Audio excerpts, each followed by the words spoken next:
Bon, je vais partir ici du parallélépipède rectangle qui va engendrer, si vous voulez, des propriétés par filiation au cube. Donc, j'ai des propriétés particulières du parallélépipède rectangle où je vais transmettre les propriétés du parallélépipède rectangle au cube, connaissant bien sûr les propriétés du parallélépipède rectangle. Donc je vais faire une descendance de propriétés. Par filiation, je vais aller rechercher les propriétés, voilà, de la structure, enfin de la filiation mère. On peut parler de ça de mère-fille ou père-fils. Filiation mère-fille ou père-fils. Et donc il y a des propriétés qui sont connues du parallélépipède rectangle. Je vais tout simplement les transmettre au cube. Alors, qu'est-ce que c'est que le parallélépipède rectangle? Tout a été vu. Maintenant, par rapport au parallélépipède rectangle, je vais voir le cube. Alors, tout comme était le parallélépipède rectangle, c'est un prisme droit convexe. Hein, c'est un prisme droit convexe. Eh bien, le cube sera aussi un prisme droit convexe, tout simplement. Alors, la particularité, c'est qu'on aura toutes des... C'est un prisme dit de Platon. Je m'excuse, c'est un solide de Platon parce que c'est on va dire une figure régulière de l'espace. Comme l'est l'icosaèdre, le tétraèdre, on a tous des longueurs identiques hein, pour le tétraèdre, pour le cube, pour l'icosaèdre, le dodécaèdre, etc., etc. Et donc ici, je vais transformer ceci en un cube en changeant le point E. Bon, alors, donc, comme j'ai mis 2, 2, je vais mettre des 2 partout. Voilà, là, j'ai bien un cube. Donc, rien qu'en mettant toutes des longueurs identiques, ben, là, j'ai un solide de Platon. Toutes les longueurs, les arêtes sont de même longueur. Alors, on a combien de sommets? On a 8 sommets. 8 sommets. On a 6 faces. Et donc, on peut faire le développement du cube hein, à travers de 6 faces. Donc, on pourra avoir 4 faces en développement. On pourra avoir, par exemple, un développement du cube sous forme de carré. Je mettrai donc 4 carrés, 1, 2, 3, voilà, il y a 4 carrés. Et puis je mettrai un autre carré ici, par exemple, et un autre ici, par exemple. Et grâce à ça, on peut développer le cube. On peut développer le cube.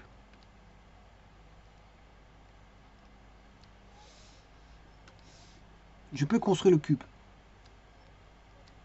Bon, il y a bien 6 faces. 1, 2, 3, 4 et 5, 6. Bon. Alors, c'est un prisme droit convexe, je vous le dis tout de suite. Ici, la base sera carrée, non plus rectangulaire. Donc, on aura des carrés partout. Alors, je rappelle que les côtés ici seront les mêmes. Aussi bien pour un parallélépipède rectangle que pour un carré, tous ces côtés sont identiques. Mais maintenant, pour avoir un carré, ben, il faut que ceci soit égal à ça, égal à ça, égal à ça. Donc, tous les côtés sont les mêmes. Donc, on aura...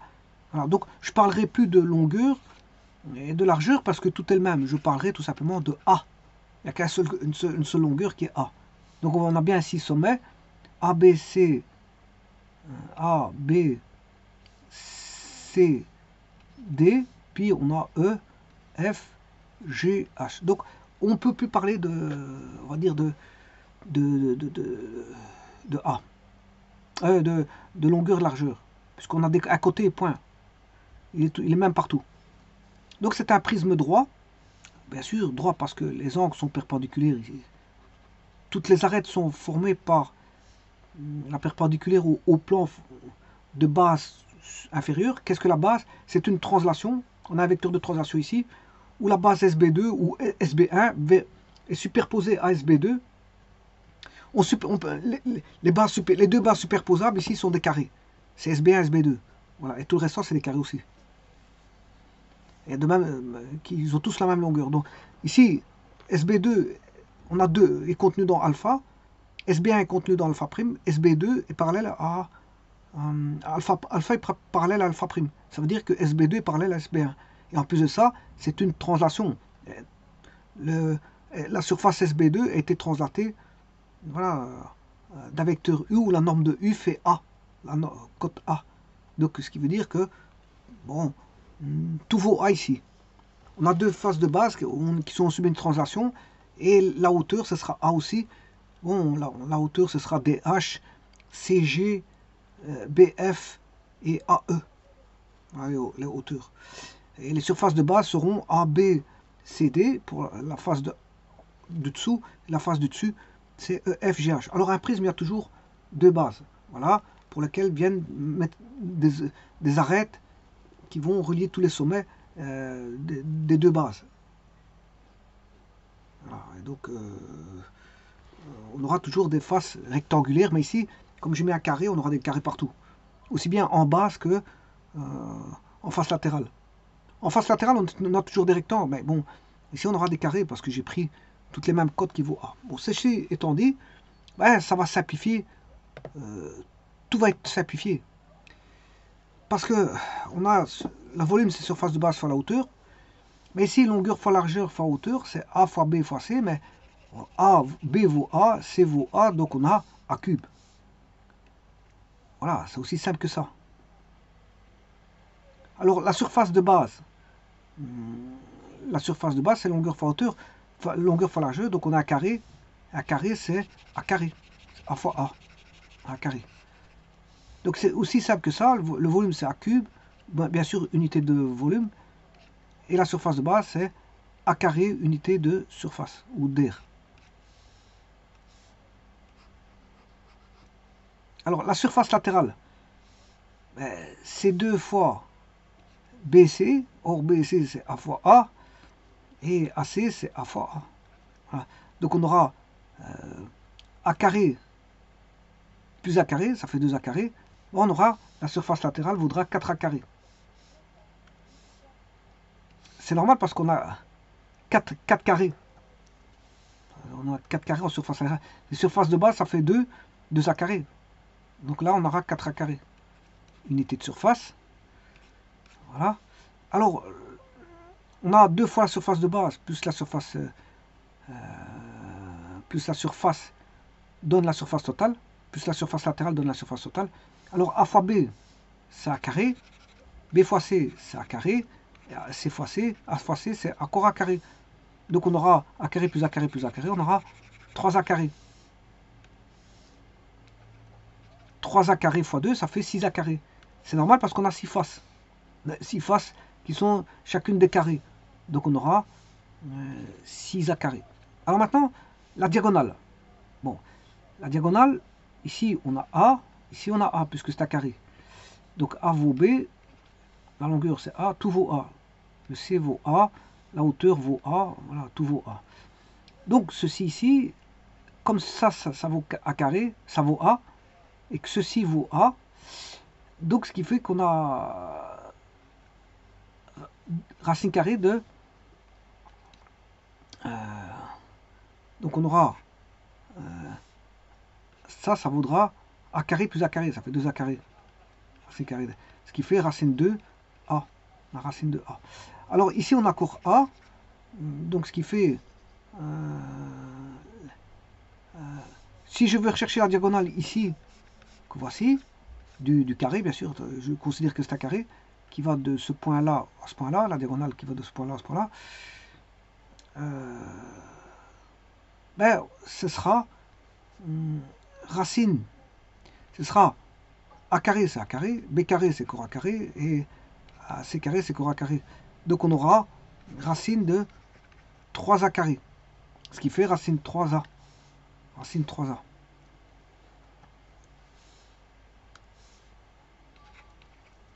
Alors que j'aurais pu faire le calcul en utilisant ceci, racine 2A au carré plus le A carré ici, ce qui fait 2a carré plus a carré, ça fait bien 3a carré, mais comme il y a la racine carrée, bien sûr, c'est racine 3a, donc c'est bien juste.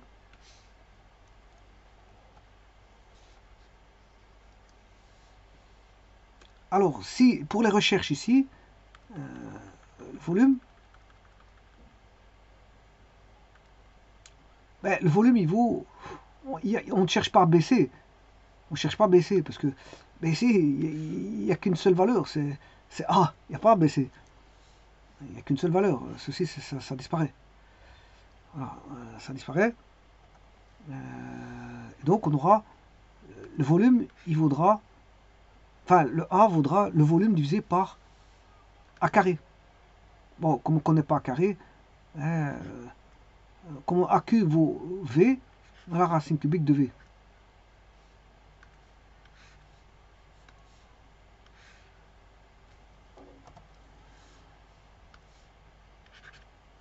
Donc A cube c'est le volume, il faut le volume. Bon, si je connais A, je fais au cube, j'ai le volume. Mais si je connais le volume, si je connais A, cette fois-ci, petit instant parce que...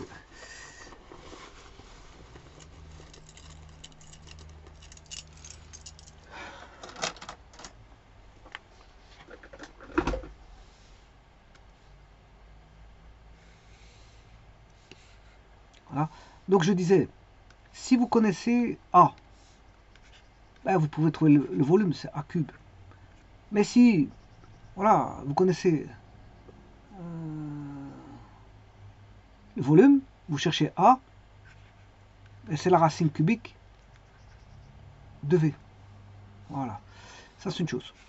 Maintenant, voyons voir pour la surface, il n'y a pas de B pour la surface de base. Surface de base, c'est A carré, c'est A carré. Donc idem, ici c'est la même chose. Surface de base, c'est, il suffit de calculer A carré. Maintenant, si vous connaissez le A, on peut la surface de base, vous faites la racine carrée, vous avez le A.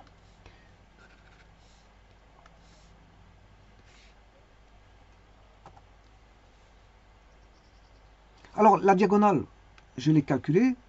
A carré plus C carré, je vous ai dit que c'était A carré plus A carré plus A carré.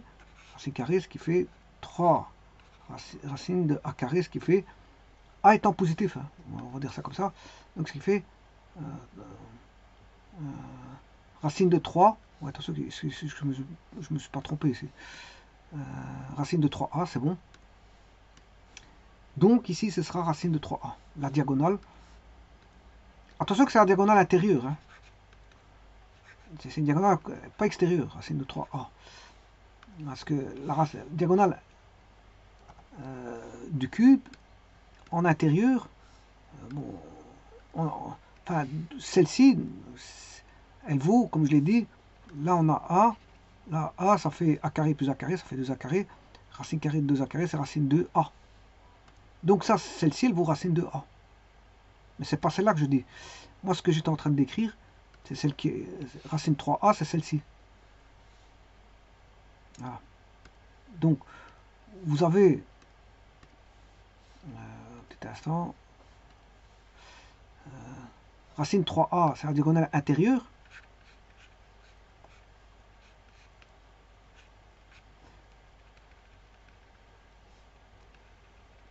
C'est une diagonale qui va de là à là. Attention à ça. C'est ça D. Alors maintenant, si vous voulez la diagonale là-bas D', ben, D' c'est autre chose. C'est racine de A.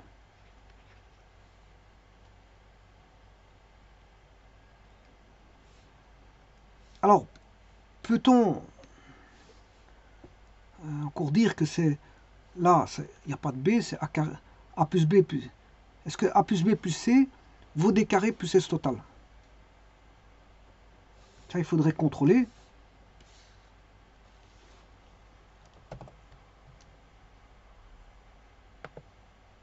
On va contrôler ça tout de suite. Alors, le A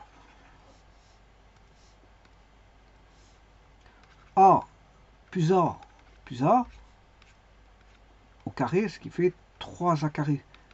Est-ce que c'est égal à D carré? D carré, c'est racine 3 A au carré, plus la surface totale. La surface totale, je vous rappelle que c'est ce que je l'ai mis là. 6 A carré. La surface totale égale 6 A carré. Est-ce que c'est vrai?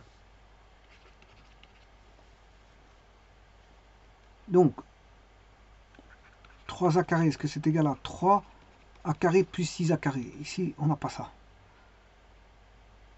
Ah non, non, non, attention, attention, que c'est 3A au carré. C'est 3A au carré.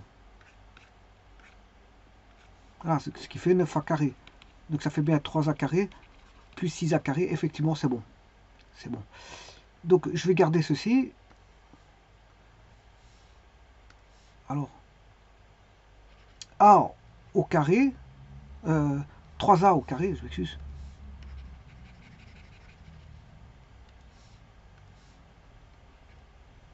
« 3A au carré, c'est égal à au D carré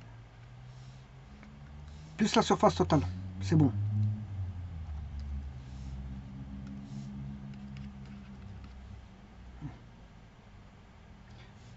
Et donc, je peux dire d'office que D, c'est égal à racine carrée de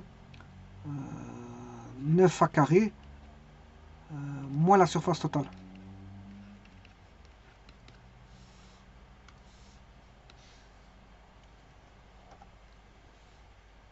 Et je peux dire que la surface totale, c'est égal à 9A carré moins D carré.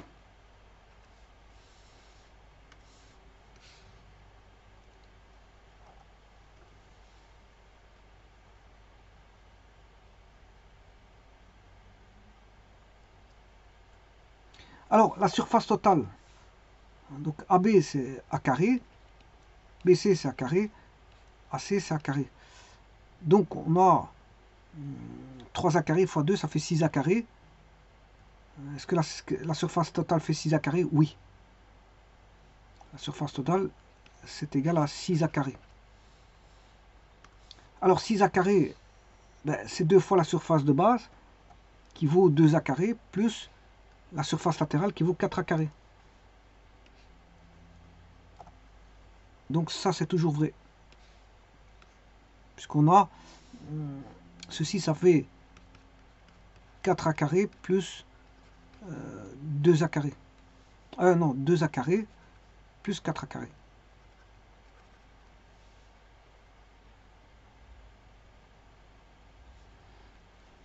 Alors, la surface latérale, bon, ça fera A fois A, c'est A carré, B A fois A, ça fait A carré, 2A carré, 4A carré. Alors, la surface latérale, c'est 4A carré. Donc, c'est la surface latérale, c'est effectivement la surface totale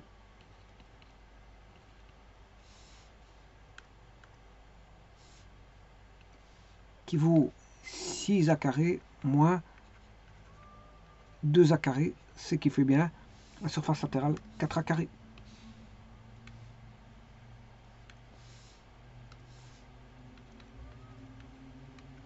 La surface de base, elle vaut quoi?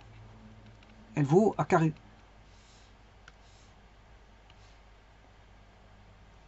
Et donc, 2 fois la surface de base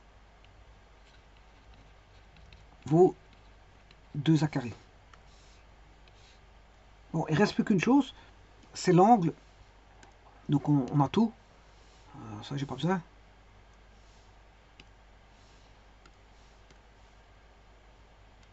Non plus. Alors maintenant, je vais juste calculer l'angle d'une diagonale intérieure.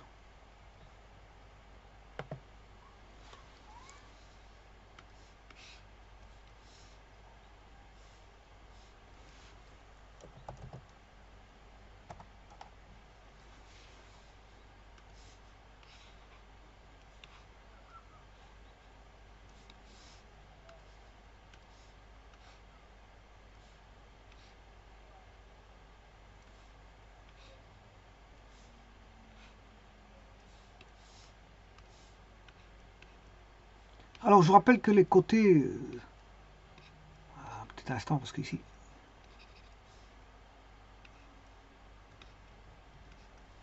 Bon, ceux qui ne sont pas en vraie grandeur, je vais les mettre en couleur. Hein. Celui-ci, il n'est pas en vraie grandeur. Celui-ci non plus. Celui-là non plus, ben, je vais l'enlever parce que... Et celui-là non plus. Voilà. Parce qu'il y a des pointillés, donc je pas mal. Voilà. Donc vous avez vu les quatre qui ne sont pas en vraie grandeur. Les faces avant et arrière sont en vraie grandeur. Donc c'est-à-dire en vraie grandeur, ce sera celui-ci, complètement, et celui-là qui est derrière ici, sont en vraie grandeur.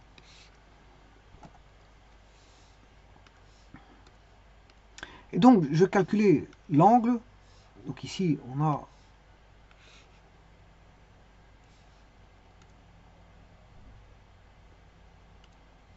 une diagonale, sachant que j'ai une autre diagonale ici. Voilà. Donc il faut partir, je vais chercher l'angle ici, sachant qu'on a un prisme droit, donc tous les angles sont perpendiculaires par rapport à la surface de base, parce qu'on a un prisme droit. Et donc comme les deux ici sont sur le plan alpha et alpha prime, les deux sections de base sont voilà, en translation. Donc les deux plans alpha, on a la surface de base ici SB1, SB2, ben, ils sont parallèles. Ils sont parallèles parce qu'on en fait une translation et c'est voilà, on en fait perpendiculairement par rapport à la base, la translation. Hein. Voilà, donc alpha et alpha seconde sont parallèles. En d'autres termes, tous les côtés sont perpendiculaires. Aussi bien à SB1 qu'à SB2, parce que SB1 et SB2 sont parallèles. Et donc, une perpendiculaire à deux parallèles, quand vous avez deux droites parallèles, dont une est perpendiculaire, ben, l'autre forcément elle sera perpendiculaire aussi. Donc tous les arêtes sont perpendiculaires, aussi bien à la face du bas qu'à la face du haut, parce que la face du haut est une parallèle de la face du bas. C'est une translation. Donc ça conserve le parallélisme. Les translations conservent le parallélisme. Donc, ça c'est pas un problème. Bon, donc je disais ici, on aura A, A, tout est A ici. C'est un prisme, c'est une figure de Platon, un solide de Platon, qui est un prisme droit, régulier, à base carrée. C'est une figure de Platon. Donc c'est une figure régulière. Alors ici je vais mettre racine 2A. Hein. Ici je vous rappelle que c'est racine 3A. Alors l'angle ici c'est une perpendiculaire, on a un triangle rectangle. Donc le A, B, c'est un triangle rectangle. Voilà, mais ici c'est 90 moins alpha. Donc si vous connaissez ici alpha ici, ça suffit pour trouver l'autre angle. Parce que c'est un triangle rectangle. L'autre c'est l'angle. Voilà, c'est le complémentaire. Donc j'ai un triangle qui fait ceci, A, racine 2A. Hein, je vais bien prouver que ça fait ça. Racine 2A au carré plus A carré, ça fait 2A carré plus A carré. Ça fait 3A carré, bien sûr, pris avec une racine carrée. Donc ça fait racine 3A. Voilà. On a presque tout, il ne reste plus que l'angle. L'angle alpha ici, tangente alpha égale côté opposé sur côté adjacent. Racine 2 A, simplifie les A. Donc, tangente alpha est égal à 1 sur racine 2, c'est-à-dire, si je multiplie par racine 2 sur 2, ça fait racine 2 sur 2. Et quand est-ce que...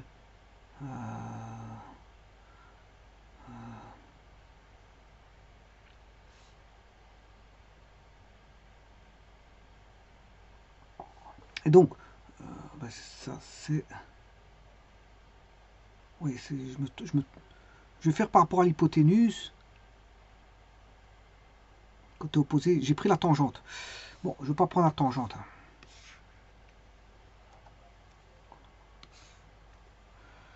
Je prends le côté opposé.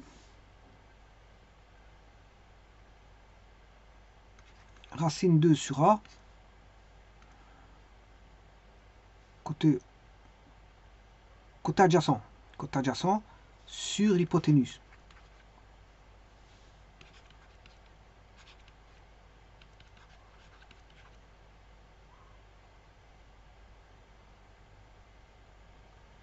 Et ça, c'est le, on va dire, côté, j'ai fait le côté adjacent sur l'hypoténuse, c'est le cosinus.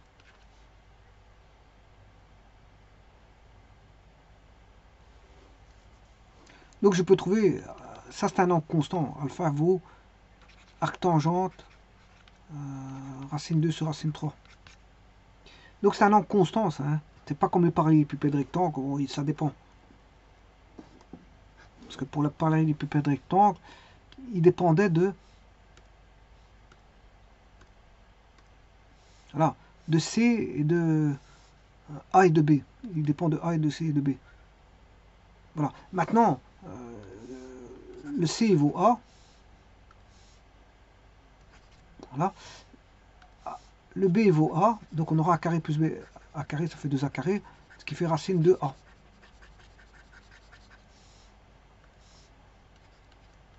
Voilà. Et là, on n'a plus quelque chose qui dépend de A parce qu'on a 1 sur racine 2. Voilà, on a 1 sur racine 2. 1 sur racine 2, c'est tangente alpha égale racine 2 sur 2. Ouais, racine 2 sur 2. Parce que je multiplie par racine 2 ici. Racine 2, ça fait racine 2 sur 2. Et là, il faut chercher quand est-ce que la tangente alpha vaut racine 2 sur 2. Alors, on va voir ça tout de suite. Pour le temps que je trouve ma machine.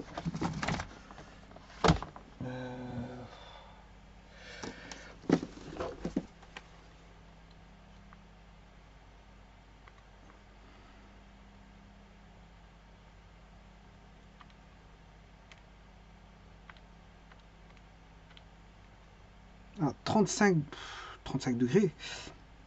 C'est environ 35 degrés. 35,26. On va regarder ça tout de suite. Hein.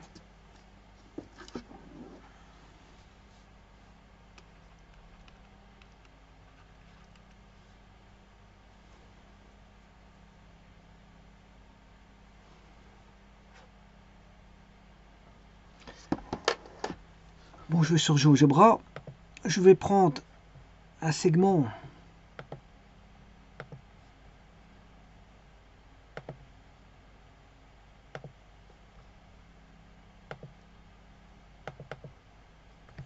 qui va de là à là et de là à là. Je vais retirer le prisme et je vais mesurer l'angle B. Voilà, 35,26 c'est bon. C'est exact. C'est bien 35,26. Oh, c'est ce que je viens de calculer.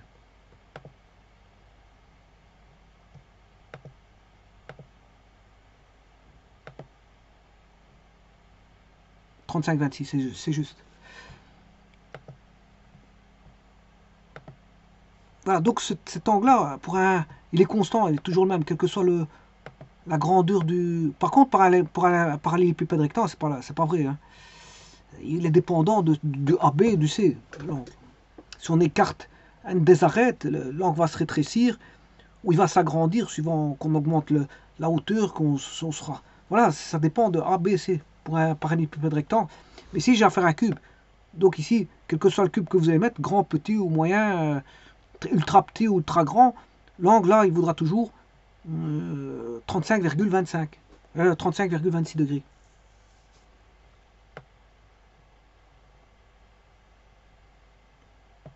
Donc ici c'est un angle constant, c'est pas comme le parallélépipède rectangle.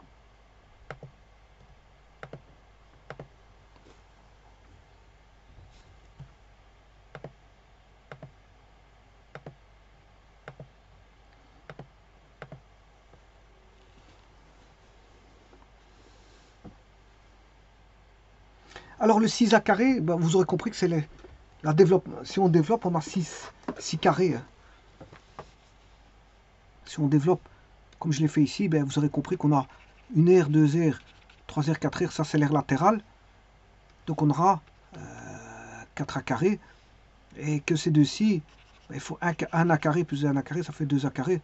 Et qu'au total, on a bien 6A carré. Effectivement, on a bien 6 faces. Hein. 6 faces avec une aire de A carré par face. Donc si on a 6 faces, ben, on aura 6A carré. au total. Donc c'est ce qui est normal. Tout ça c'est normal.